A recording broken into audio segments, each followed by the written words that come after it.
PGI में अभी भी दलाली प्रथा हावी है। कई दफा कमीशन खोरी के चक्कर में दलाल मरीजों को डायरेक्ट डॉक्टर से मिलने का रुख नहीं देते, बल्कि प्राइवेट हॉस्पिटल का सुझाव देते हैं। ये बहुत बार नोटिस में आया है, कोई डाउट ही नहीं है इसके अंदर कि कहीं ना कहीं कुछ चलता है। क्योंकि मैं एडमिनिस्ट्रेशन में नहीं हूँ तो मैं इस पर ज़्यादा कमेंट नहीं कर पाऊँगा, पर आपकी बात से मैं सहमत हूँ। डॉक्टर साहब, रोहतक में अधिकतर जगह पानी के सैंपल्स लिए गए थे, जिनमें से अधिकतर फेल आए थे। इससे कितना खतरा है? इस पानी के इन्फेक्शन से हेपेटाइटिस ए और ई के मरीज मिले और अभी भी हफ्ते में हमें 1-2 मरीज मिल जाते हैं। अच्छा सर, हेपेटाइटिस बी और हेपेटाइटिस सी का इलाज क्या संभव है? तो सबसे जो खतरे की घंटी होती है वो हेपेटाइटिस बी और सी है। कारण जो इन्फेक्शन जिस्म में पीछे रह जाएगा उसमें क्षमता होती है कि वो कुछ परसेंटेज के अंदर लीवर को डैमेज कर देगा, उसके अंदर कैंसर को पनपा देगा। क्या हेपेटाइटिस बी और सी के मरीजों में कोई कमी अभी देखने को मिली है? तो हेपेटाइटिस बी और सी के अंदर ट्रांसप्लांट करने की जरूरत का डिक्रीज लेवल 40% है।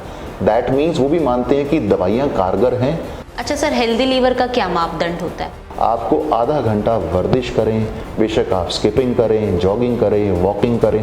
डॉक्टर साहब, लीवर कैंसर के क्या लक्षण हैं? अगर मान लो किसी का लीवर सारा ही खराब है और उसमें कैंसर जगह जगह लीवर में फैल गया है, तो मरीज के पास पैसे भी होंगे, वो ट्रांसप्लांट नहीं करवा सकता। 80% लीवर डैमेज होने के बाद कितने चांसेस बच जाते हैं मरीज के ठीक होने के?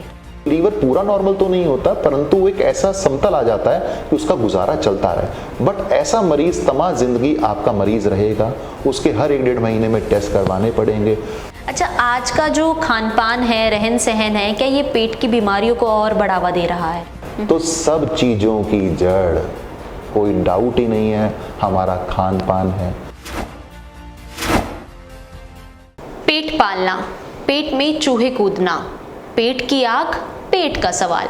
और ना जाने ऐसे कितने मुहावरे हैं जो हम आए दिन हंसी मजाक में बोल जाते हैं, लेकिन वो कहावत है ना, जिस तन बीती सो तन जाने, कौन जाने प्रेत पर आई। पेट इंसान के शरीर का एक महत्वपूर्ण हिस्सा है जिसका ठीक होना बेहद ज़रूरी है। यानी कि अगर किसी को पेट की कोई समस्या हो जाती है तो इंसान को नाको चने चबाने पर मजबूर कर देती है। पेट की समस्या से कैसे हम निजात पा सकते हैं, इसी से संबंधित विषय पर चर्चा करने के लिए आज हमारे साथ मौजूद हैं रोहतक पीजीआईएमएस के गैस्ट्रो डिपार्टमेंट के senior doctor Praveen Malhotra. Sir, आपका बहुत बहुत स्वागत है। बहुत बहुत धन्यवाद। सर, आपसे पहले यही जानेंगे कि पेट का स्वस्थ होना शरीर के लिए कितना ज़रूरी है? देखिए, पेट हमारा बॉडी का सबसे इंटीग्रल बहुत इंपॉर्टेंट पार्ट है। कारण जितना भी हम खाना खाएंगे वो सबसे पहले कहाँ आएगा? वो पेट के अंदर आएगा जी। तो इम्पोर्टेंट क्या हुआ? खाना खाना जरूरी, उसके बगैर तो जीवन नहीं चल सकता जी। अगर आपने ठीक खाया तो आपका सिस्टम ठीक चलने वाला है। अगर आपने गलत खाया, कुछ ऐसा खाया जो बॉडी को सूट नहीं करता, वो इमीडिएटली भी दिक्कत दे सकता है और लॉन्ग टर्म में भी दिक्कत दे सकता है। जी। अच्छा सर, अगर पेट या उससे जुड़े ऑर्गन्स में कोई प्रॉब्लम हो जाती है तो उसके लक्षण से कैसे बचा जा सकता है, कैसे पता लग सकता है? देखिए, पेट हमारी एक तरह की भट्टी है जिसके अंदर खाना गलता है। तो सबसे पहले अटैक कहाँ पे होगा? जो भी हम लेते हैं अपने मुंह से लेते हैं, खाने की पाइप से पेट के अंदर पहुंचता है और सबसे पहले अटैक वहाँ करने का जरिया बनता है। अब कितनी बार लोग जाते हैं, ब्याह शादियों में जाते हैं और रात को ही कहते हैं कि डॉक्टर साहब में उल्टी लगनी शुरू हो गई, दस्त लगने शुरू हो गए। दैट मीन्स उनको खाने से ऐसा कुछ इन्फेक्शन आया जिसका 6-7 घंटे के अंदर ही उसने बॉडी के ऊपर वार किया और उसके इफेक्ट्स आने शुरू हो गए। तो जैसे लोगों को खाने के बाद उल्टी आती है, तो उल्टी बीमारी नहीं है, ये बॉडी का एक प्रोटेक्टिव मैकेनिज्म है कि पेट में कुछ गलत चला गया है जिसको जिस्म बाहर निकालने की कोशिश करता है। दस्त लग जाते हैं तो आंतड़ियों के ऊपर साथ में अटैक हो रहा है और बॉडी उसके थ्रू जो टॉक्सिन्स हैं उन सब चीज़ों को बाहर निकालने की चेष्टा कर रही है जी। तो अटैक की अलग अलग वैरायटी हैं कि इमीडिएट अटैक है या लॉन्ग टर्म में स्लोली वो चीज़ों को अटैक कर रहा है।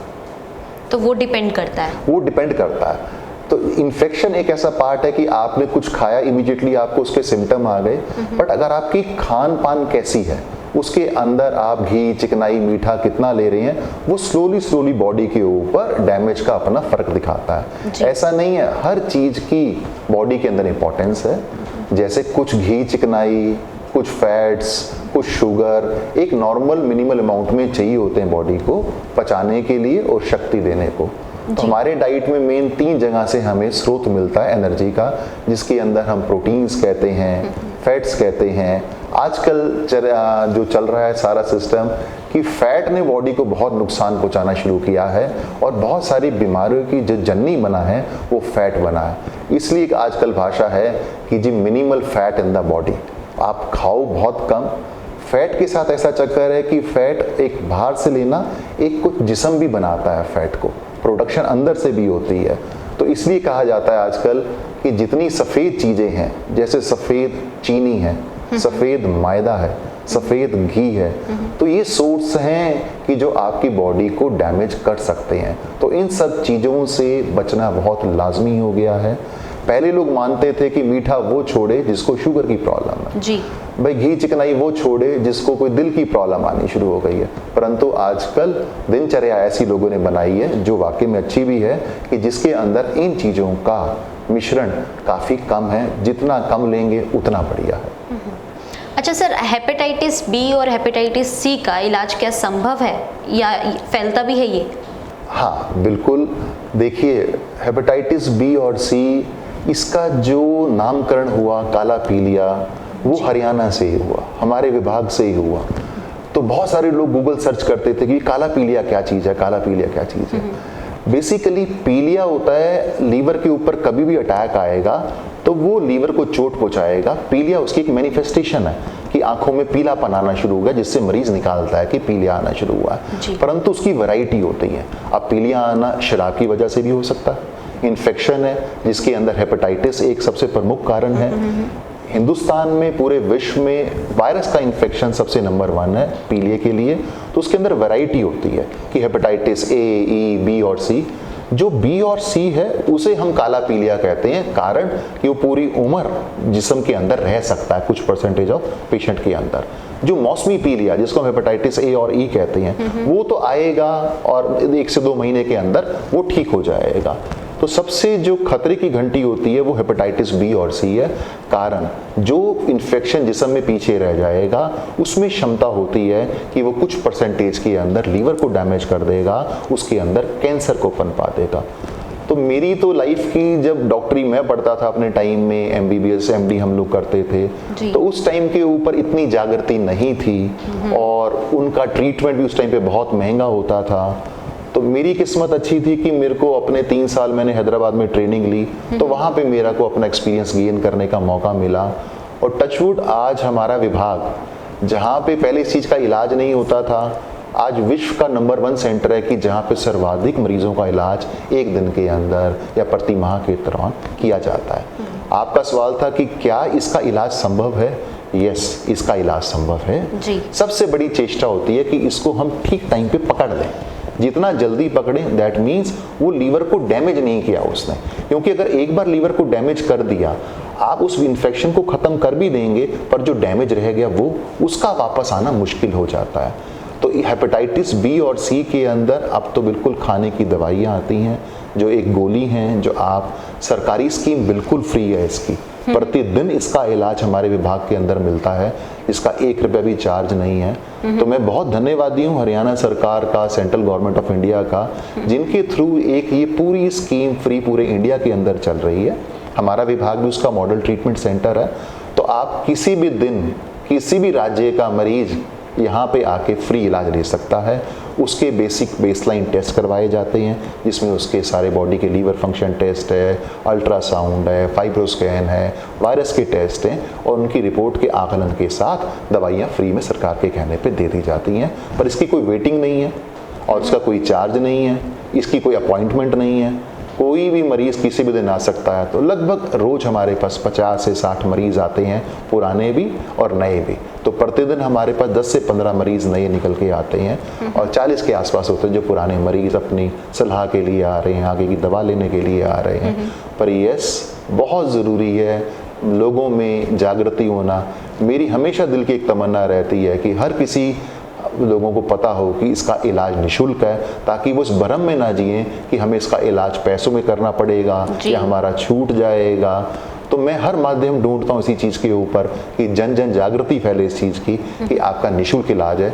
इसलिए हम रोज काम करते हैं इस चीज़ के ऊपर कि लोगों को ये मिथ्या ना रहे कि कोई अपॉइंटमेंट लेना पड़ेगा, किसी पर्टिकुलर डे आना पड़ेगा। नहीं, दे आर मोस्ट वेलकम, किसी भी दिन आए और आके अपना इलाज ले सकते हैं। जी, मेरा सर अगला सवाल भी इवन यही ही था कि सरकार के द्वारा कोई बजट पास होता है, क्योंकि इसका ट्रीटमेंट जो है काफ़ी कॉस्टली है। जब इसका इलाज देखो, हेपेटाइटिस सी का इलाज जब शुरू में था, दैट इज़ वे बैक 2010-11 के अंदर, इसका इलाज 4 से 8 लाख रुपए खर्चा आता था एक मरीज को।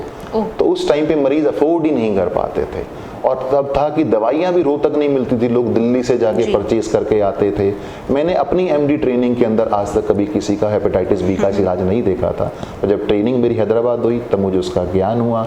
पर यहाँ पे फिर हरियाणा सरकार पहली सरकार है पूरे हिंदुस्तान में जिसने इसका इलाज शुरुआत करी, और उसमें पहले हेपेटाइटिस सी का इलाज देना शुरू किया, उसके बाद हेपेटाइटिस बी का देना शुरू किया। इसका नाम भी मैंने ही रखा था, जीवन रेखा इस प्रोजेक्ट का नाम था, जो सरकार ने अनुमोदित किया। उन्हें भी अच्छा लगा कि ये एक ऐसी लाइफलाइन बनेगी जो मरीजों को नया जीवन दान देगी। हरियाणा सरकार ने इतना अच्छा काम किया कि सेंटर ने भी प्रभावित होकर उस स्कीम को अपनाया, और उसको आज हम बोलते हैं national viral hepatitis control programme. और उसके माध्यम से अब सेंटर गवर्नमेंट ही सारी हेपेटाइटिस बी सी की दवाइयाँ, उनके टेस्टों का खर्चा पूरे हिंदुस्तान के अंदर बेचती है। तो प्रैक्टिकली देखा जाए तो जो काम हरियाणा ने किया वो पूरा सेंटर लेवल पे अडॉप्ट होके आज पूरे हिंदुस्तान को उसका फायदा मिल रहा है। आगे पीछे क्या होता है, सेंटर की स्कीम्स को स्टेट अडॉप्ट करती हैं, पर ये पहली स्कीम है स्टेट की जिसको सेंटर ने अडॉप्ट किया, माना कि बहुत अच्छी चीज़ है। और टचवुड कि उसमें हमारे सेंटर का भी बहुत अच्छा रोल रहा जी। और अभी पीछे हरियाणा को सबसे बेस्ट स्टेट का अवार्ड मिला है वर्ल्ड हेपेटाइटिस डे पे 28 जुलाई को जयपुर के अंदर, जो गवर्नमेंट ऑफ इंडिया ने दिया कि हरियाणा ने इस प्रोग्राम को इम्प्लीमेंट करने में सबसे बेस्ट राज्य है। जी, अच्छा सर, कोविड से पहले और कोविड के बाद हेपेटाइटिस के लिए कितना बजट हरियाणा सरकार द्वारा दिया गया था? नहीं, बेसिकली अब क्या है कि बजट का जो एलोकेशन है वो सेंट्रल गवर्नमेंट के थ्रू है, तो हर स्टेट को वहीं से डिसाइड होता है। सरकार को अपना बताना होता है कि हमारा खर्चा इतना इतना इस चीज पे होने वाला है, पर वो सैंक्शनिंग सारी सेंट्रल गवर्नमेंट के थ्रू आती है। पर सरकार ने एक बड़ी अच्छी जिम्मेदारी निभाई कि कोविड के दौरान भी इसके इलाज को रुकने नहीं दिया गया। हमारा भी डिपार्टमेंट काम करता रहा, उसकी कुछ सरकार ने रेमिफिकेशंस भी करी कि कोविड के टाइम में भाई हर किसी को आप 3-3 महीने की दवाइयाँ दीजिए, बार बार चक्कर ना लगे, कोई मरीज नहीं आ पा रहा उसका अटेंडेंट ले जाए उस चीज के ऊपर। तो इस प्रोग्राम को सरकार ने कभी कोविड के टाइम भी नहीं रुकने दिया। इसमें मैं एक खास बात बताना चाहूंगा, ये एक रिसर्च का पार्ट है जो आज तक हमारा चल रहा है।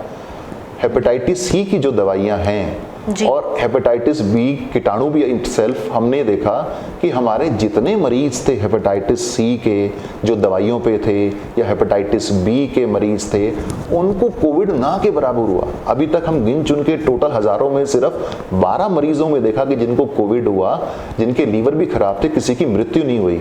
तो ये वर्ड भी कहता है, रिसर्च है कि हेपेटाइटिस बी और सी की दवाइयां कोविड में कारगर हैं, और ये एक इनडायरेक्ट प्रूफ है इस चीज का। तो सरकार ने कोविड के दौरान इन दवाइयों के थ्रू मरीजों को ना तो हेपेटाइटिस बी और सी से बचाया, परंतु कोविड की मार से भी बचाया। जी, ये बेनिफिट था। अच्छा सर, क्या हेपेटाइटिस बी और सी के मरीजों में कोई कमी अभी देखने को मिली है, जैसे आप बता रहे हैं? देखिए, जो हमारे होता क्या है कि जब पेशेंट्स का लीवर डैमेज हो जाता है तो अल्टीमेटली लोगों को कहाँ बढ़ना पड़ेगा, लीवर ट्रांसप्लांट सेंटर पे। जी। तो हम लोग क्योंकि हरियाणा गवर्नमेंट के पार्ट हैं, तो हरियाणा गवर्नमेंट के अभी रोहतक में तो ट्रांसप्लांट शुरू नहीं हुआ है गवर्नमेंट सेटअप में, तो सरकार ने कई सारे जो बड़े बड़े हॉस्पिटल्स हैं उसको पैनल पे रखा हुआ है जहाँ पे लीवर ट्रांसप्लांट के लिए पेशेंट रेफर किए जाते हैं। तो अब हम जब इंस्पेक्शन में वहाँ पे जाते हैं तो हमारा खास नजरिया यही होता है कि भाई 5 साल के अंदर पिछले आपने क्या महसूस किया कि आपको जो ट्रांसप्लांट करना पड़ता है वो कितनी कमी आई हेपेटाइटिस बी और सी की वजह से। तो आप यकीन मानिए उनका जो डाटा बोलता है, जो हमें ऑफिशियली पुट भी होता है, तो हेपेटाइटिस बी और सी के अंदर ट्रांसप्लांट करने की जरूरत का डिक्रीज लेवल 40% है। दैट मीन्स वो भी मानते हैं कि दवाइयाँ कारगर हैं और मरीजों को उस स्टेज तक जाने से रोक रही हैं। अब जो उनका प्रमुख कारण निकल के आ रहा है लीवर खराब होने का, वो शराब और दूसरे नंबर पे मोटापा। काला पीलिया नंबर 3 पे आ गया। और ये सब ब्लेसिंग है, बिकॉज आप दवाइयाँ जब फ्री मिलनी होती शुरू होती हैं और आपको रोज मिलती हैं तो मरीज जरूर आके लेता है और उसकी बॉन्डिंग बनती है तो कभी मिस नहीं करता। तो अल्टीमेटली टारगेट भी यही कि उसका लीवर डैमेज ना हो और उसके सकारात्मक परिणाम निकल रहे हैं। जी अच्छा सर, आपने लीवर ट्रांसप्लांट की बात की है, ये इंडिया में कितना कारगर है? इंडिया के अंदर और पूरे वर्ल्ड के अंदर सक्सेस रेट 90% है। इंडिया कहीं पीछे नहीं है। सिर्फ एक जो कमी जो खलती है कि वो अभी तक हम गवर्नमेंट सेंटर्स के अंदर इसको उस लेवल तक नहीं ला पाए हैं। जो मेनली अभी तक है वो प्राइवेट सेंटर्स के अंदर है, तो अफोर्डेबिलिटी का इशू उस चीज के अंदर आता है। हमारे जैसे गवर्नमेंट सेटअप में नॉर्थ में अगर हम देखें तो पीजीआई चंडीगढ़ है जहाँ पे होता है, हम जहाँ पेशेंट्स को रेफर करते हैं, पर बाकी जगह प्राइवेट सेटअप है। तो मेरा मानना है कि ये एक स्टेज होती है हर किसी चीज की इंक्रीज होने की। पहले इक्का दुक्का सेंटर पे होते थे, धीरे धीरे सेंटर बढ़ते गए। तो सरकार की असल जीत तब होगी जब वो बहुत सारे गवर्नमेंट सेंटर्स के ऊपर ट्रांसप्लांट की सुविधा को लगा पाए। जी, रोहतक में कब ये सुविधा मान रहे हैं? कोशिश चलती रहती है पर नहीं, अभी टाइम लगेगा उसके अंदर। जी जी जी। डॉक्टर साहब, लीवर सिरोसिस कितना खतरनाक है? लीवर सिरोसिस का मतलब है लीवर का डैमेज हो जाना, परमानेंट डैमेज हो जाना। अगर हम कहते हैं लिव फिट, अगर आपका लीवर फिट है तो आप लाइफ भी फिट जीने वाले हैं। बिकॉज लीवर के बहुत सारे काम हैं जिसके अंदर वो बॉडी को चलाता है, खाने को पचाने की शक्ति, जो हमारे खून में एक तरह का फिल्टर है उसकी शक्ति, प्रोटीन्स बनाने की शक्ति, इन्फेक्शन से लड़ने की शक्ति। तो हम तो हमेशा मरीज को समझाते हैं कि भाई अपने लीवर को फिट रखिए। लीवर को फिट रखना दैट मीन्स उसके ऊपर कुछ गलत ना होने देना। गलत का मतलब शराब का सेवन ना करना, किसी प्रकार का नशा ना करना, मोटापे से बचना। अगर काला पीलिया हो जाता है तो उस टाइम पे उसका जल्दी टेस्ट करवाना और उसकी दवा का शुरू करना। तो विदेश में भी और हिंदुस्तान में भी नंबर 1 जो कारण है वो शराब है लीवर को खराब करने का, दूसरे नंबर पे मोटापा है, तीसरे नंबर पे काला पीलिया। तो शराब के मरीजों को तो वाकई में चेतने की बहुत ज़रूरत है। कारण हम हमेशा हर पेशेंट का हम डाटा रखते हैं कि ये पेशेंट को अगर सिरोसिस हुआ किस कारण से हुआ, उसका लाइफ स्पैन कितना रहा, कितने साल में उसकी मृत्यु हुई, कितनी कितनी कॉम्प्लिकेशन आई।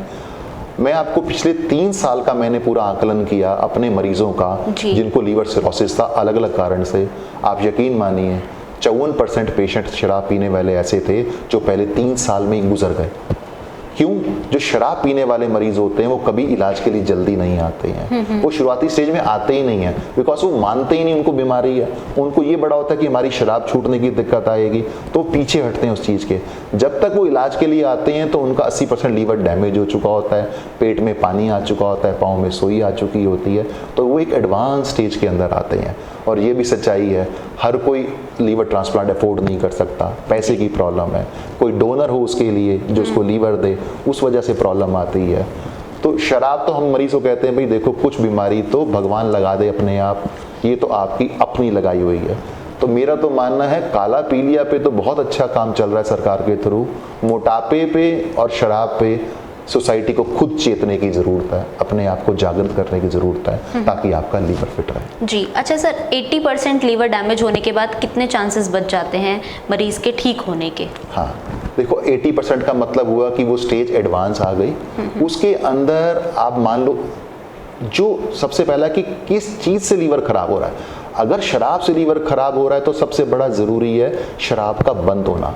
हमने मरीजों का इलाज करते हैं, उस टाइम पे जब मरीज भर्ती होता है वो आपको भगवान मानेगा, सारी बातें सुनेगा, परंतु जैसे उसकी रिकवरी होनी शुरू होएगी कुछ महीने बाद 50% पेशेंट ऐसे होते हैं जो दोबारा से पीना शुरू कर देते हैं, उस चीज को नहीं मानेंगे। दूसरा एक हमारे यहाँ पे हरियाणा में खासकर बहुत बड़ी मिथ्या है कि भाई जिसको लीवर की प्रॉब्लम हो गई उसको उबला हुआ खाना खाना है, उसे बिल्कुल ही घी चिकनाई बिल्कुल बंद हो जाएगी, उसको खुराक कम लेनी है, लीवर पचा नहीं पाएगा। जबकि ऐसे नहीं होता।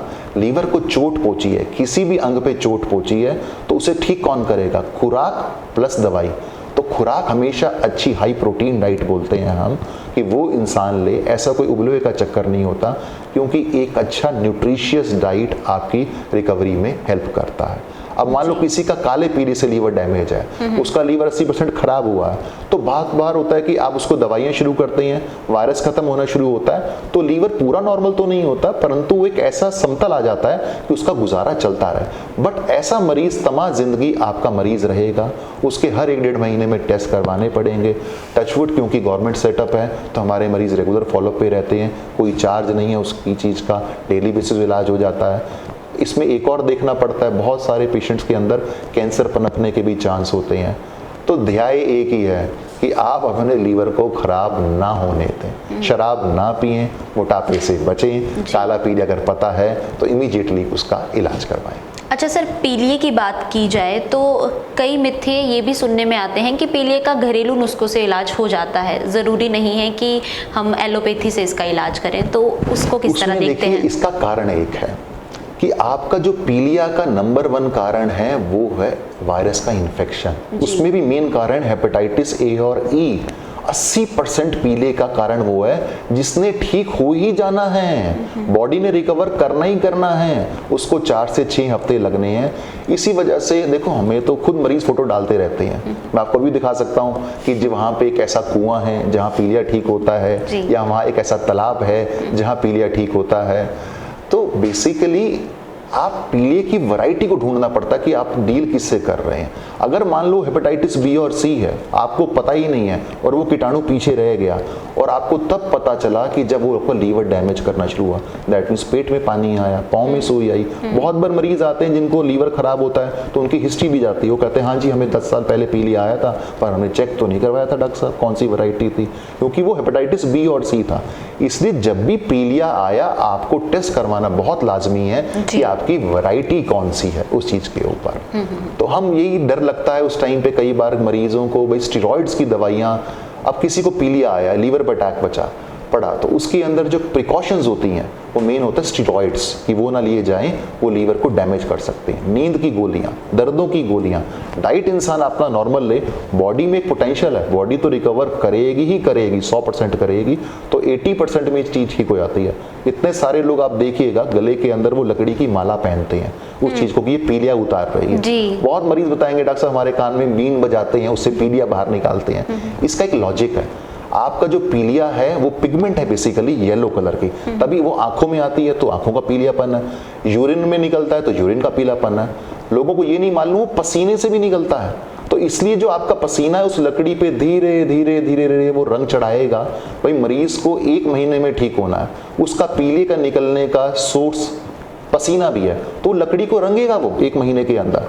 तो लकड़ी आपको ठीक नहीं कर रही है, पर जो पीलिया निकल रहा है पसीने के थ्रू वो लकड़ी को रंग कर रहा है। ये रियलिटी है उस चीज के पीछे। जी अच्छा सर, पीजीआई में एक मशीन हाल ही में लगी थी जो आपके लीवर को 5 से 15 तक के पॉइंट्स देकर कैलकुलेट करके बताती है कि कितना हेल्दी लीवर है। हाँ, तो उस बारे में बताइए। वो फाइब्रोस्कैन की मशीन है, वर्ष 2015 में लगी थी और आई एम थैंकफुल हमारे सीएम साहब खट्टर साहब ने वो लगवाई थी मशीन, उस टाइम पे इनॉग्रेशन किया था जी।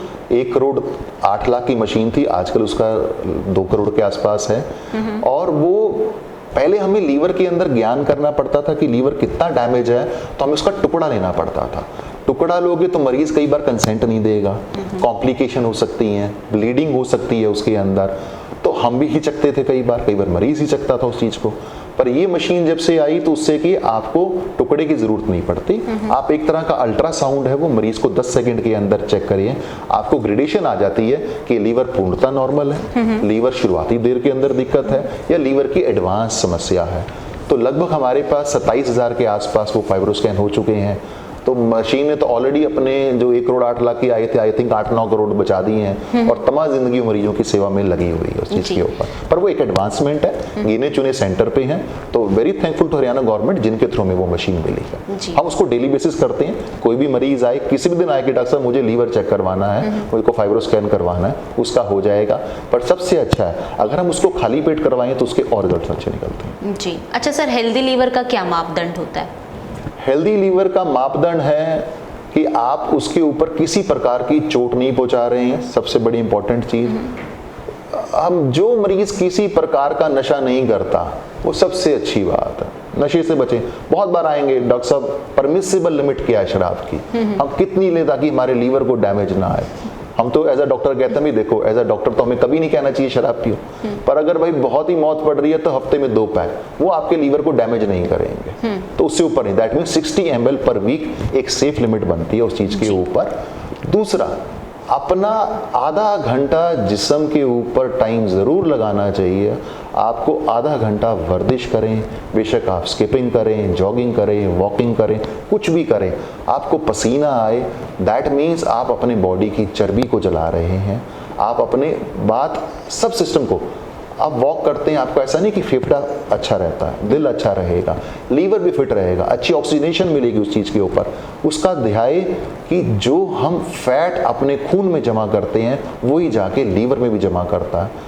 मैं जब शुरुआत में देखते थे हम एमडी टाइम के अंदर, इतना नहीं ज्ञान होता था, बाद में चला दुख लगता था कि यार मोटापा भी इंसान की जान ले सकता है, उसकी वजह से भी लीवर ट्रांसप्लांट करना पड़ सकता है।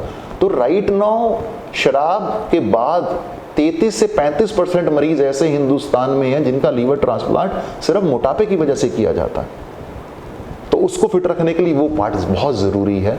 तो घी, चिकनाई, मीठा बिल्कुल जितना कम हो उतना बढ़िया। जी अच्छा सर, कितने % लीवर खराब होने पर भी इंसान जी सकता है?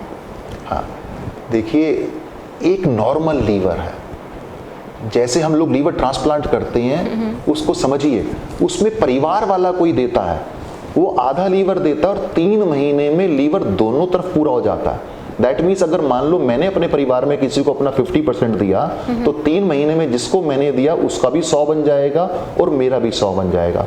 लीवर सिर्फ बॉडी में एक ऐसा ऑर्गन है जिसमें रीजनरेट, उगने की शक्ति है, पर ये है एक नॉर्मल लीवर की कहानी। दूसरा, अब मान लो किसी को मैं कहता हूँ ये मौसमी पीलिया आता है, बाढ़ है इस वक्त, बहुत मरीज आते हैं हेपेटाइटिस ए और ई के, उनका 40, 45 तक बिलिरुबिन जाता है, पर उनका बेसलाइन लीवर नॉर्मल था, उनको सिर्फ एक अटैक पड़ा, वो भी रिकवर कर जाता है। पर जब ये शराब, काला पीलिया, मोटापा, सिरोसिस करता है तो ये लीवर को एक हिस्से में नहीं पकड़ता, पूरे लीवर को छोटे छोटे कणों की तरह वो मारता है।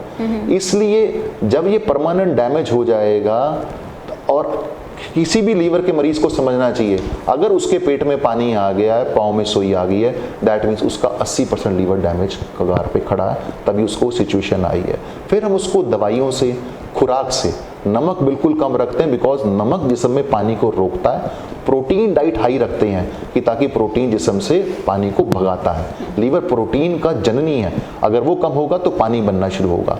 तो हम जिस चीज़ को फाइट समाज में करते हैं, और मैं आपके थ्रू मैसेज देना चाहूँगा कि किसी भी लीवर के मरीज़ के अंदर 80% तक रोल खुराक का होता है, जिस पे लोग मिस करते हैं। हमारे कहने के बाद भी लोग जब ठीक होने शुरू होते हैं ना, फिर पूछेंगे डॉक्टर साहब अब मैं ये खाना शुरू हो जाऊं, अब मैं तो उबला हुआ ही खा रहा था। मैंने कहा भाई हमने तो आपको मना नहीं किया था। वो कहेंगे जी घर वालों ने मना किया था। फिर हमारा होता है भाई इलाज तो करे डॉक्टर और सलाह चले घर वालों की, ये तो गड़बड़ है। तो ये मिथ्या है। हाई प्रोटीन डाइट लीवर के मरीज के अंदर इसका खराब है, बहुत इंपॉर्टेंट है, बिकॉज लीवर वाले के अंदर मृत्यु होने के कारण सबसे बड़ा है इन्फेक्शन। वो क्यों होता है? प्रोटीन कम है, उसके अंदर ब्लीडिंग। हमारे पीजीआई के अंदर रोज 7 से 8 मरीज ऐसे आते हैं जिनको खून की उल्टी पड़ रही होती है लीवर खराब होने के कारण, और उनमें से मैक्सिमम कौन से होते हैं? जो शराब पीने की वजह से जिनका लीवर खराब होगा। जी डॉक्टर साहब, लीवर कैंसर के क्या लक्षण हैं? लीवर कैंसर के है क्या, बहुत कम चीजें हैं, बीमारी ऐसी हैं जो सीधा लीवर कैंसर बना देंगी, नहीं। वो एक स्टेज है कि लीवर के ऊपर दबाव आया, लीवर सिरोसिस में गया, लीवर अल्टीमेटली कैंसर बना। सिर्फ हेपेटाइटिस बी एक ऐसा वायरस है जो बहुत कम केसेस में सीधा कैंसर पनपा सकता है। लीवर कैंसर के अंदर जो स्टेज आएगी वो लीवर खराब होने के बाद आएगी। दैट मीन्स मरीज को ऑलरेडी पेट में पानी बनना, पाँव में सोई आना, खून की उल्टी आना, कमज़ोर होना, वजन गिर जाना, वो सारे लक्षण आएंगे। और जब आप उसका अल्ट्रासाउंड करते हैं या सीटी स्कैन एब्डोमेन से कंफर्म करते हैं, उसमें लीवर कैंसर दिखना शुरू होता है। और बहुत दिक्कत है लीवर कैंसर इस वजह से, कारण अगर मान लो किसी का लीवर सारा ही खराब है और उसमें कैंसर जगह जगह लीवर में फैल गया है, तो मरीज के पास पैसे भी होंगे, वो ट्रांसप्लांट नहीं करवा सकता, उस लिस्ट से बाहर हो जाता है। बिकॉज उसकी भी लिमिट है कि किसी का लीवर खराब है और उसका इतने तक कैंसर है तो आप ट्रांसप्लांट करवा सकते हो। तो ये सिचुएशन कई बार ऐसे बनती है कि पैसा होने के बाद भी, डोनर होने के बाद भी आप कैंसर के इलाज के अंदर ट्रांसप्लांट तक नहीं करवा पाते हैं। तो सुई घूम के फिर वापस आई, कृपया अपने लीवर को फिट रखो, वहां तक मत जाने दो। जी। अच्छा सर, शरीर में छोटी आंत और बड़ी आंत का क्या काम होता है? हाँ, हमारा जब आप कुछ भी खाते हैं, कुछ ही सेकंड के अंदर वो खाने की पाइप से पेट में चला जाता है। 4 घंटे तक वो खाना पेट में रहता है। पेट उसको एक बिल्कुल लिक्विड की तरह घोल बना देता है पचने के लिए, और फिर वो जाता है छोटी आंतड़ी में। सारा जो मोटा मोटा पचना है और खाने को एब्जॉर्ब होना है हमारे खून के अंदर, वो सारा खेल है छोटी आंतड़ी का, जहाँ पे आपको प्रोटीन्स हैं, फैट्स हैं, कार्बोहाइड्रेट्स हैं, एंजाइम्स हैं, वहाँ जूसेस पड़े हैं जो उसको और घोलेंगे और खून के अंदर उसको सोख लेंगे, और वो खून सारा पहले बार जाएगा सीधा लीवर के अंदर। इसलिए अगर आपने कुछ अच्छा खाया या बुरा खाया, उसकी पहली चोट लीवर को पड़नी है, क्योंकि लीवर को अच्छी चीज़ों को भी सोखना है और पूरी चीज़ों को उसको फिल्टर करना है। हमारी बॉडी में 2 काम करते हैं फिल्टर, एक है गुर्दा और एक है लीवर।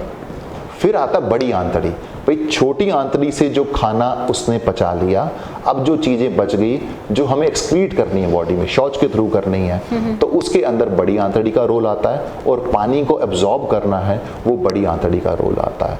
तो एक और है, जो लोग सोचते हैं ना कि भाई पचने में दिक्कत आ रही है तो उसमें वो हमेशा लीवर को जिम्मेवार मानते हैं। ऐसा नहीं होता। वो जो मेन काम है वो छोटी आंतड़ी और बड़ी आंतड़ी का है।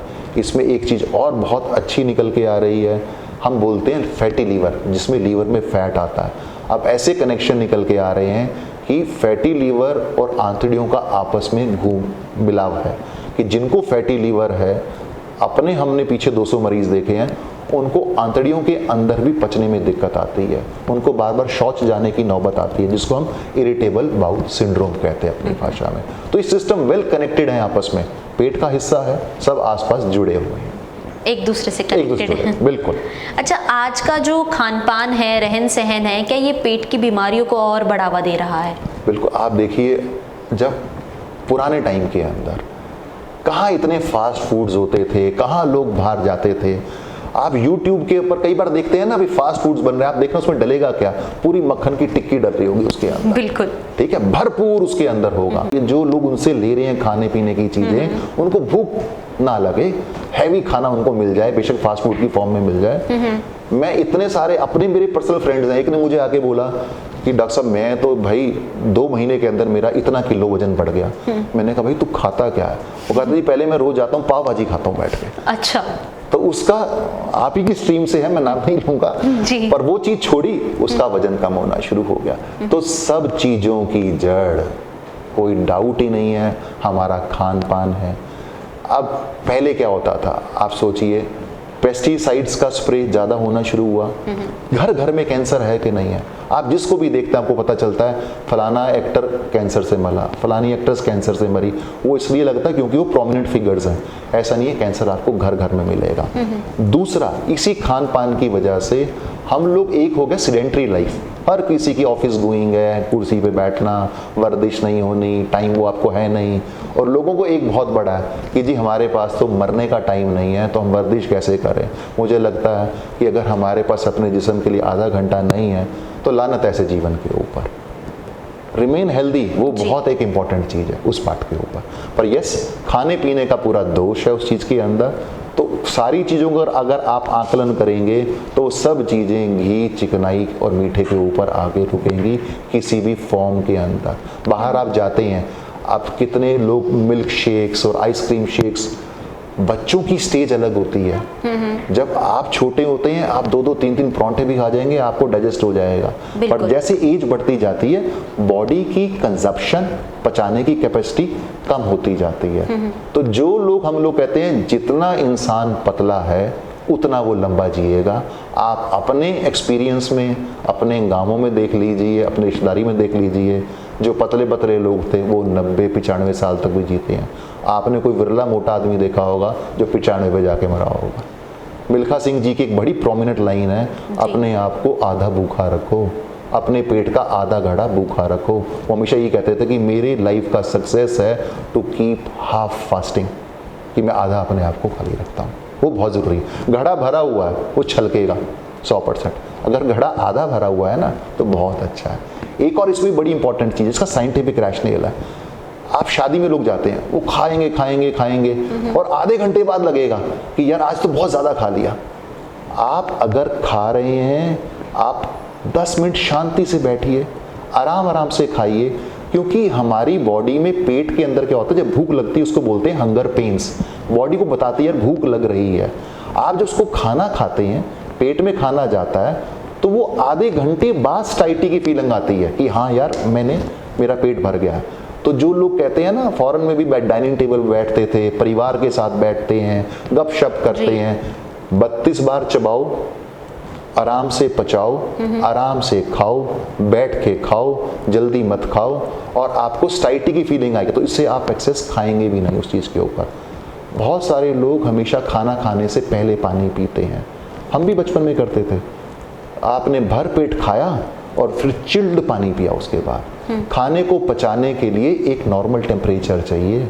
आपने भर तो कर लिया पेट और आपने ठंडा पानी पी लिया, बॉडी का टेम्परेचर खाने का कितना हो गया, नीचे आ गया। फिर बॉडी धीरे धीरे उसको गर्म करेगी, फिर पचाना शुरू करेगी, तो इससे सारे डिलेड सिम्टम आते हैं। तो कभी भी खाना खाने के बाद इमीडिएटली पानी ना पिएं, ठंडा तो बिल्कुल ना पिएं, एट लीस्ट 1 घंटे का गैप रखें।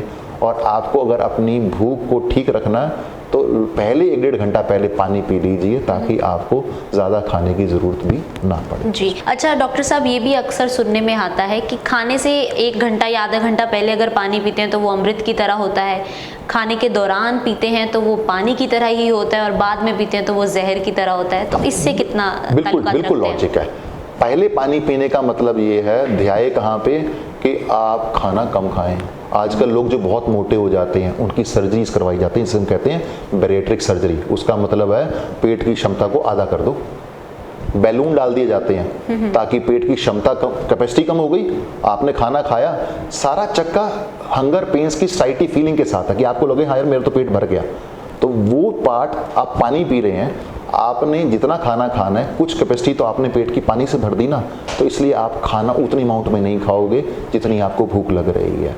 परंतु आपने खाना खाने के बाद पानी ज़्यादा पिया और ठंडा पिया, वो तो बिल्कुल ही जहर है, वो डाइल्यूट करेगा, उसके एब्जॉर्प्शन में दिक्कत देगा। तो बिल्कुल नित्य, ये हम अपने पिताजी से सीखते थे, वो हमेशा होता था, कभी नहीं पीते थे कि पहले पी लो बाद में ना पियो। तो जो पुरानी चीज़ें बनी हुई हैं ना, बहुत अच्छी हैं, जिसको शायद हम टाइम के साथ धीरे धीरे अब रियलाइज कर रहे हैं। बिल्कुल। डॉक्टर साहब, रोहतक में अधिकतर जगह पानी के सैंपल्स लिए गए थे, जिनमें से अधिकतर फेल आए थे, इससे कितना खतरा है? देखिए, जो हेपेटाइटिस ए और ही है, वो हमारा जो फैलता है वो खाने और पीने से फैलता है। ये जो मौसम होता है ना हर साल, जुलाई, अगस्त, सितंबर, बारिशों का, उस टाइम पे हमें मालूम है कि वो मिक्सिंग होती है पानी की, उसके अंदर इन्फेक्शन आता है। तो इस दौरान हमें हर हफ्ते 2-3 मरीज़ हेपेटाइटिस ए और ई के मिले हैं। हमारे मेडिकल कॉलेज में उसका टेस्ट फ्री किया जाता है, उसका सारा डाटा बनता है। तो कोई डाउट ही नहीं कि हर साल की तरह इस साल भी इस पानी के इन्फेक्शन से हेपेटाइटिस ए और ई के मरीज़ मिले, और अभी भी हफ्ते में हमें 1-2 मरीज़ मिल जाते हैं।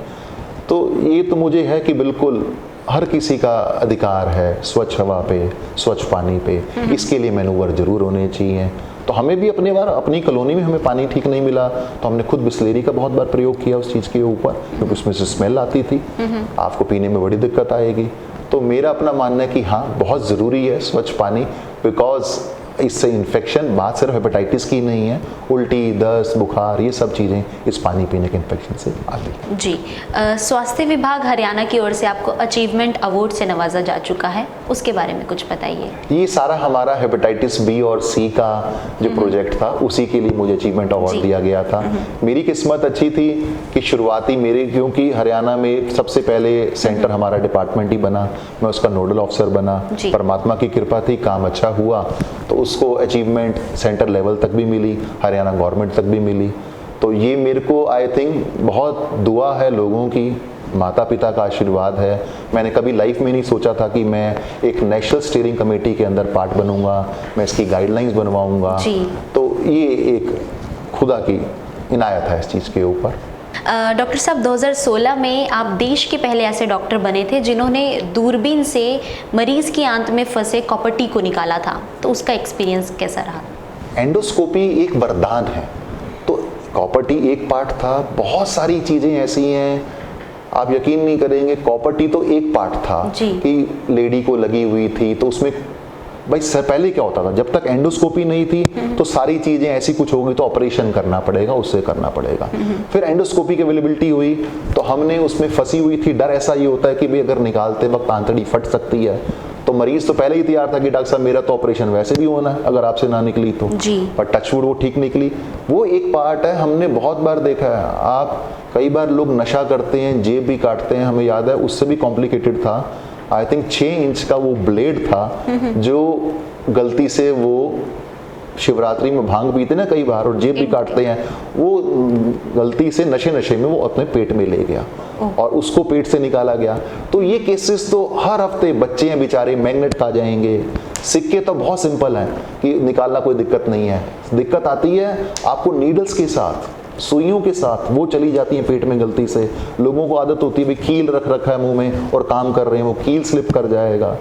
डेंटल के डॉक्टर बेचारे कई बार ट्रीटमेंट कर रहे होते हैं तो जो फिक्सेटर लगा होता है वो कई बार स्लिप कर जाता है। तो ये तो एक पूरी सीरीज है। तो हर हफ्ते 10 दिन में एक ऐसा केस जरूर मिलता है जो आपकी पूरी नॉलेज को चेक करता है। बिल्कुल।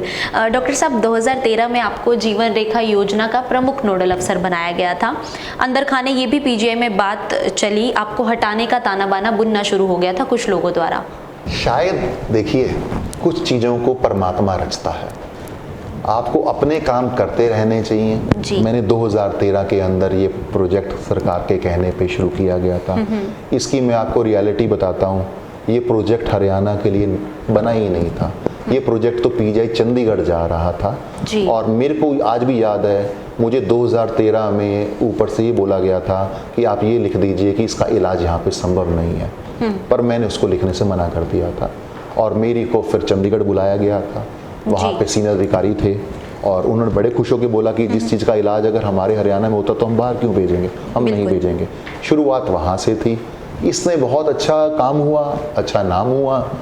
तो ठीक है, कुछ लोगों को कुछ परेशानियाँ, ये तो स्वाभाविक चीज़ है। आप अच्छा काम करेंगे तो 4 लोग खींचने भी आते हैं लात। पर मैं रियलिटी बताऊँ, उस चीज़ का बहुत बड़ा इम्पैक्ट हुआ।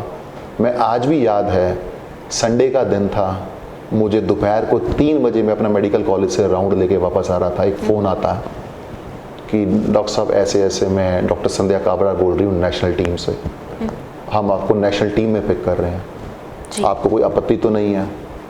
मैंने कहा जी पहला तो थैंक यू, पर मैं जानना चाहूँगा कि आपने मुझे क्यों पिक किया, मैं तो आपका नाम ही पहली बार सुना है, मैं तो बिल्डिंग भी नहीं देखी। वो कहते डॉक्टर प्रवीण हम सब सर्विलेंस कर लेते हैं, तो आपके साथ लोगों ने जितना जैसा किया और आपने जैसे फाइट सच्चाई के लिए किया, हम उसी बिना पे आपको पिक कर रहे हैं।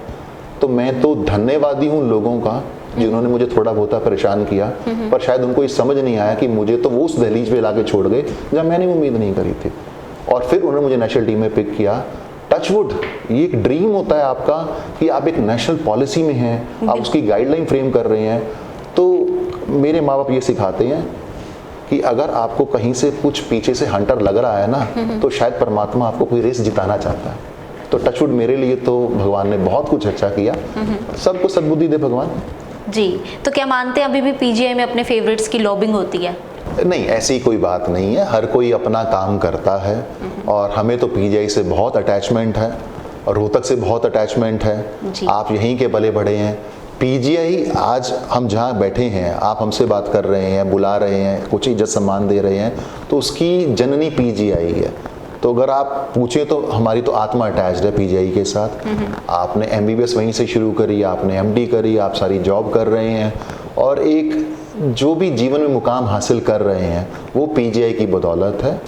तो ऐसा किसी के लिए भी कोई मुश्किल नहीं है। जो अपना काम करना चाहता है वो आराम से करे, आपकी अपनी निष्ठा होनी चाहिए। और मेरे को तो रोहतक से भी एज अ प्रैक्टिकली बहुत अटैचमेंट है। मैं यहीं का पढ़ा हुआ हूँ, मॉडल स्कूल मेरा मदर स्कूल है जहाँ पे सारी हुई, और एक ध्याय रखा, बच्चे भी हमारे सारे मॉडल स्कूल से बड़े और आज भी बहुत अच्छा लगता है। बहुत सारे टीचर्स रिटायर हुए मिलते रहते हैं और कुछ ऐसे भी हैं जिनसे मैं भी पढ़ा और मेरे बच्चों के टाइम पे भी वही थे उस टाइम के ऊपर। तो एक बॉन्ड ऑफ अटैचमेंट भी होता है। सेम पीजीआई के साथ है कि आपकी सारी कार्य जो शैली है आपकी, किसी भी डॉक्टर का जैसे हमारा, आधा जीवन तो आपका उसी इंस्टीट्यूशन में बीतेगा ना, आधा आपका घर में बीतेगा, और उस आधे घर के टाइम में भी आप पीजीआई से कनेक्टेड रहेंगे। कुछ ना कुछ बातचीत हो रही है, कुछ पेशेंट को लेके हो रही है, आप कहीं जाएंगे तो आपकी पहचान क्या पीजीआई, आपने बिठाया है पहचान क्या पीजीआई। तो मैं तो बहुत थैंकफुल हूँ पीजीआई का, नथिंग लाइक इट। अच्छा डॉक्टर साहब, पीजीआई में अभी भी दलाली प्रथा हावी है। कई दफ़ा कमीशन खोरी के चक्कर में दलाल मरीजों को डायरेक्ट डॉक्टर से मिलने का रुख नहीं देते, बल्कि प्राइवेट हॉस्पिटल का सुझाव देते हैं। ये बहुत बार नोटिस में आया है, कोई डाउट ही नहीं है इसके अंदर कि कहीं ना कहीं कुछ चलता है। और कई बार ये होता क्या है कि कुछ आपके छोटा सा शहर है, जानते हैं, तो मरीज भी बता देते हैं कि डॉक्टर साहब हम तो वहाँ तक जा रहे थे, वहाँ के लिए रेफर हुए थे, पर सडनली हमें किसी ने गाइड कर दिया तो हम फलाने हॉस्पिटल में चले गए। तो ये एक सिस्टम का पार्ट बना हुआ है उस चीज़ के ऊपर। थोड़ी जागृति की ज़रूरत है, पीजीआई को थोड़ा और वोकल होने की ज़रूरत है कि यहाँ पे सारी सुविधा हैं, सब अच्छी हैं हर चीज़ के ऊपर। तो डेफिनेटली, चूंकि मैं एडमिनिस्ट्रेशन में नहीं हूं तो मैं इस पर ज़्यादा कमेंट नहीं कर पाऊंगा, पर आपकी बात से मैं सहमत हूं। जी अच्छा, पर्सनल बात की जाए तो आपके परिवार में कौन कौन है? मेरे माता पिता हैं, मेरी एक जॉइंट फैमिली है। और सच में वो कहते हैं ना, सबसे पहले धन्यवाद आपको परमात्मा का, फिर माता पिता का, फिर आपके गुरु का। जी। तो आज हम जहाँ भी खड़े हैं वो सब हमारे माता पिता की देन है। उन्होंने शुरू से दो बातें, हम 4 भाई बहन हैं। मेरी बड़ी सिस्टर हैं डॉक्टर अलका, वो अग्रोहा में राइट नाउ गायनेकोलॉजिस्ट थी, अब डायरेक्टर। उनसे छोटी सिस्टर हैं सुनीता जी, वो दिल्ली के अंदर एक सीनियर इंग्लिश टीचर हैं। बड़े ब्रदर हैं मेरे, वो यहीं पीजीआई के अंदर हैं, डॉक्टर नवीन, पेन के इंचार्ज हैं, कार्डियक एनेस्थीसिया के हेड हैं। उनकी वाइफ है डॉक्टर राखी, वो रोहतक में प्रैक्टिस करते हैं साथ में। मेरी वाइफ है डॉक्टर वानी, वो मेरे साथ ही गायनी में यहाँ पे हैं। तो बड़े भाई के भी 2 बच्चे हैं, मेरे भी 2 बच्चे हैं, 10 लोगों का परिवार है। पर जो हमारी रीढ़ की हड्डी है, जो पिलर है, वो हमारे माता पिता हैं, जिन्होंने एक ह्यूमैनिटी और एथिक्स के वैल्यू शुरू से हमें डाले हैं। जी। और हमने शुरू से अपने माता पिता में दूसरों को हेल्प होने का आचरण, पिताजी वकील हैं प्रोफेशन से, आज तक हैं। रोहतक के I think one of the oldest हैं, 58 साल की उनकी प्रैक्टिस है। तो हम शुरू से उनको देखते थे, वो एक ही चीज़ कहते थे कि बेटा ईमानदारी की कीमत कुछ भी नहीं, सबसे बढ़िया चीज़ है ईमानदारी। आप सत्य के रास्ते पे चलो। तो मेरे पिताजी अपने टाइम में पाकिस्तान से आए थे, उन्होंने सारी स्ट्रगल करी थी, तो उन्होंने सब गरीबी को ग्राउंड लेवल से देखा है। हमें भी याद है कि हमारे पास भी बचपन में एक जोड़ी कपड़ा होता था स्कूल का, वही ड्रेस शाम को धुलती थी, वही जोड़ी जूते का होना, और वो सारी स्ट्रगल से उन्होंने हमें निकाला। आज भगवान की दया से फिर हर कंफर्ट उन्होंने दिया, पढ़ाई पे कभी कॉम्प्रोमाइज़ नहीं किया। हमारे टाइम में इंग्लिश मीडियम स्कूल एक ही होता था, मॉडल स्कूल होता था उस टाइम के ऊपर। तो पिताजी को तो कई बार लगता था कि मेरी मदर से भी देखो पैसे का आएगा अगर हम हिंदी मीडियम पढ़ा दें। तो मेरी माँ हमेशा कहती थी कि मैं थोड़ा और पैसे कहीं से बचा लूँगी, 2 रोटी कम खा लूँगी, पर इनको पढ़ाना सबको इंग्लिश मीडियम में है। तो हम चारों इंग्लिश मीडियम स्कूल उस टाइम पे पढ़े, और बहुत धन्यवाद मॉडल स्कूल का, हमारे टीचर्स का। तो हर किसी को उस लेवल पे पायदान पे ला के डाला कि हम एक्सेल कर पाए। तो ये जनरेशन्स की इम्प्रूवमेंट होती है। अगर मेरे पिताजी ने वो लेबर नहीं की होती तो हम इस दहलीज पे नहीं आते, हम नहीं आते तो हम अपने बच्चों को नहीं डाल पाते। पर मैं हमेशा मानता हूँ कि एक जॉइंट फैमिली जितना आपको सक्षम, कॉन्फिडेंट किसी भी चीज़ से फाइट करने के लिए बनाती है और एक अच्छी दहलीज पे छोड़ती है, तो हम तो 10 लोग आपस में सब भूल जाते हैं बाहर की चीज़ें, बहुत खुश रहते हैं। भगवान की दया है। All thanks to my parents for that. जिंदगी जीने की क्या एथिक्स मानते हैं? Humanity and karma. आप में इंसानियत होना लाजमी है। आप कभी अपने पद का, पैसे का, सोशल स्टेटस का गुमान ना करें। आप अगर डॉक्टरी कर रहे हैं तो अगर सामने वाला रिक्शा चला रहा है वो उतना ही इम्पोर्टेंट है। हर कोई भगवान ने इंसान बराबर बनाया। आज मैं अपने पिताजी के घर पैदा हुआ, मैं किसी और घर भी पैदा हो सकता था, उस खेचल को और बर्दाश्त कर सकता था। तो आई थिंक इंसानियत का जज्बा होना बहुत ज़रूरी है। आप किसी भी प्रोफेशन में जाएं, अगर आप एक अच्छे इंसान हैं, आप एक्सेल करेंगे ही करेंगे। कुदरत आपको इनायत बख्शेगी ही बख्शेगी। उस चीज़ का क्या फ़ायदा हुआ? आप बने तो बहुत अच्छे, पर अगर आपकी आत्मा ही आपको अंदर से कचोटती रहे कि आप ठीक नहीं हैं, उसका कोई फ़ायदा नहीं। जी। मैं अपने बच्चों को भी ये सिखाता हूँ कि जब भी आप रात को सोएं तो ज़रूर सोचें कि आपने आज दिन में कुछ गलत तो नहीं किया, कुछ ऐसा तो नहीं है जिससे आपकी आत्मा कचोट रही है। तो आई थिंक एथिक्स बहुत इंपॉर्टेंट है, और कर्म, लाइफ इसी चीज़ के ऊपर है। मैं डॉक्टर हूँ, मैं मृत्यु को रोज देखता हूँ, सामने से देखता हूँ। खुदा कोई एक ऐसी शक्ति है, कोई भगवान माने ना माने, बट एक सुपर नेचुरल फोर्स है जो सृष्टि को चलाती है। इतनी बार होता है कि आप मरीज को सोचते हैं कि यार ये कल तक बचेगा कि नहीं बचेगा, दूसरे को आपको लगता है मैं कल इसकी छुट्टी कर दूंगा, घर चला जाएगा, और सुबह सिचुएशन रिवर्स होती है। और कोविड ने आपको बहुत सारी चीज़ें भी सिखाई हैं कि आपको जीवन का कोई भी गारंटी नहीं है किसी भी चीज़ के लिए। आज कोविड था, कल कुछ और हो सकता है। तो आई थिंक बीइंग ह्यूमन सबसे बड़ी ज़रूरत है। अब आप ब्लड डोनेशन को देखो, मैं हमेशा इतना मोटिवेट करता हूँ ब्लड डोनेशन के ऊपर। जब खून चढ़ता है तो कोई पूछता है जाति पाति धर्म? कोई नहीं पूछता। मरीज यही कहता है ना, डॉक्टर साहब खून चढ़वा दो किसी का हो, कभी किसी ने पूछा? और एक रियलिटी में बताऊं, रोहतक की जो सबसे बड़ी अचीवमेंट है वो है ब्लड डोनेशन कैंप्स। बिकॉज मैं हेपेटाइटिस बी और सी को देखता हूँ, एक महीने में 150 मरीज इन ब्लड डोनेशन कैंप से हमें रोज मिलते हैं, हर महीने मिलते हैं, जिनको पता ही नहीं था कि उनको हेपेटाइटिस बी और सी है। वो तो डोनेट करने गए, वो चेक करते हैं। और रोहतक के अंदर प्रति वर्ष 40 से 42 हज़ार ब्लड डोनेशन होती हैं। बहुत बहुत धन्यवाद है इन एनजीओज का जो ब्लड डोनेशन करवा रही हैं। हमारे सिविल सर्जन बिरला साहब हैं, और साथ में हमारे डॉक्टर गजेंद्र हैं ब्लड बैंक के। वो सारा डाटा बनाते हैं बेचारे, सब टाइप करके हमें देते हैं, फ़ोन नंबर एक वो भी कन्विंस करते हैं, फ़ोन करते हैं, फिर हमें भी देते हैं कि डॉक्टर साहब आप भी फॉलो करो। तो एक मिलके चलता है। तो ब्लड डोनेशन मैं कहता हूँ एक आपको इस कास्ट बैरियर से हटाता है, और दूसरा आपको मनुष्यता से जोड़ता है। आपको देखे भी अच्छा लगता है और आपका भी फायदा उस चीज़ के अंदर। बिल्कुल। तो क्रक्स मानवता और कर्मा के ऊपर है, वो ज़रूर रहना चाहिए। जी। अच्छा सर, पीजीआई के अधिकतर डॉक्टर्स रिटायरमेंट से पहले या रिटायरमेंट के बाद अपना खुद का क्लिनिक खोल लेते हैं, किसी संस्थान का नाम साथ में उपयोग करते हैं। तो इसे करियर ग्रोथ के तौर पे देखते हैं या अपॉर्चुनिटी के तौर पर? नहीं, देखिए मैं बताऊँ, अब एक डॉक्टर ने पूरी उम्र डॉक्टरी करी है जी, आप पत्रकार हैं, आप बुढ़ापे तक पत्रकारिता करना चाहेंगे कि यार ये मेरा चरिज्मा है। अब मेरे फादर वो कहते हैं, हम कहते हैं भी क्या ज़रूरत है आपको, इतनी उम्र होगी, इतना कमा लिया। वो कहते हैं नहीं मेरा पैशन है। तो मैं इसको बिल्कुल भी गलत नहीं मानता। जिसने पूरी उम्र उस चीज़ के अंदर गुजारी है वो अल्टीमेटली उसके अंदर कंटिन्यू करना चाहेगा। और वो अपनी एक और देखिए, पीजीआई इतना बड़ा एक्सपीरियंस देती है, किसी भी डॉक्टर को सिखाने वाली किताबों से ज़्यादा मरीज है जी। तो उसके अंदर वो डॉक्टर के ऊपर है कि वो बिल्कुल फ्री करना चाहता है, आधा फ्री करना चाहता है, 4 घंटे करना चाहता है। पर मैं मानता हूँ उसका एक्सपीरियंस काम में आना चाहिए। तो मैं तो कहूँगा हमारे जितने टीचर्स रिटायर होते हैं, परमात्मा उनको बहुत स्वस्थ रखे, और वो इसके अंदर अपना जितना एक्सपीरियंस दे सके उन्हें आगे देना चाहिए। जी। तो क्या आप भी रिटायरमेंट के बाद अपना क्लिनिक खोलने की सोच रखते हैं या परिवार को समय देंगे? मेरा सपना है, परमात्मा उम्र के ऊपर है। अगर सब कुछ जीवन ठीक चला, रिटायरमेंट तक आए, तो उसके बाद एक निशुल्क खोलूँगा। मेरे जो मैं जिनको बहुत मानता हूँ वो डॉक्टर RS दहिया हैं, वो निशुल्क क्लिनिक चलाते हैं। वो सीख मैंने उनसे ली है। तो मैं 100% भगवान ने जीवन बख्शा तो रिटायरमेंट के बाद यहीं रोहतक में सेवा करूँगा और निशुल्क करूँगा। बहुत बहुत शुक्रिया सर, आपकी सोच ज़रूर बहुतों को प्रेरित करती होगी। ये थे हमारे साथ सीनियर डॉक्टर प्रवीण मल्होत्रा। नमस्कार। नमस्कार, थैंक यू।